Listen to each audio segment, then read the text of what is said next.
So balita gikan din sa lugar kung asa ko karon.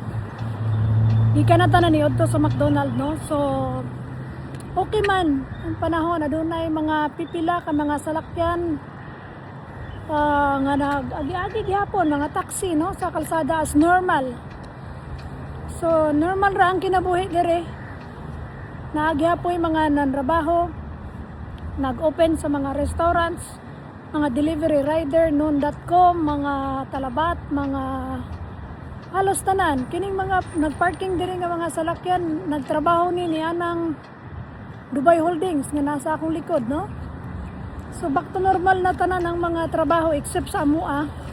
Kay kining akong amo lagi Briton. Hadlok pud siya siguro. Di magin malikyan nga makulbaan gid ka kay mo alarm man lag galit imong cellphone nga naay missiles nga threat, di ba nana. So far okay ra gid mi diri sa Dubai. Di lang gid malikyan ang mga kahadlok kabalaka. Kay ikaw kunoy, di ba? Kabalo na mo. Bawal man gud diri ang mag-post sa og mga anything nga dili tama o nana. Dinhi tinud-anay ra gid na, no. Tinud-anay nga balita, walay mga sama sa Pilipinas nga nagbalita nga nag-repatriate na mi diri nga wa man god. Wa man mi diri gi kuan giunsa. Ang gihilabtan ra nila ang mga kuan lang, mga US Air Base maura.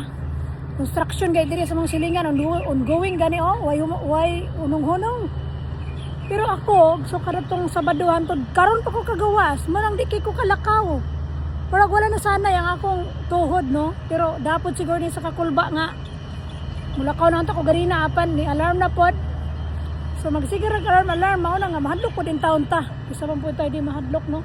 Pero ayaw lang magkabalaka kayo. Okay ra jud ang kalangitan diri, oh, kung inyong makita.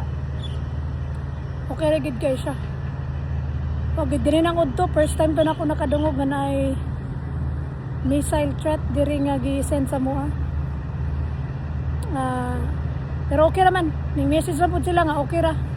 So padung na ko uli sa balay kay nakapaldo na ko og McDonald nga libre sa company. So okay ra. Lain jud ning maglakaw ta ba nga natay kay kakuyawan ba ka magsikitag tanaw sa langit. Ratag amaw, diba? Syempre mao na ginay new normal diri. Katagak ra ganing dahon makuyawan na ta. Saon na lang. Pagpasiging gyud ani guli na kos balamban ba. Okay ra gyud, so far so good ra gyud mi diri. Ay mo kabalaka diha. Okay, nilakaw ko pero diri ra gyud to duol sa mong balay. Mga 5 minutos ana lakaw. Lakaw nga kulba.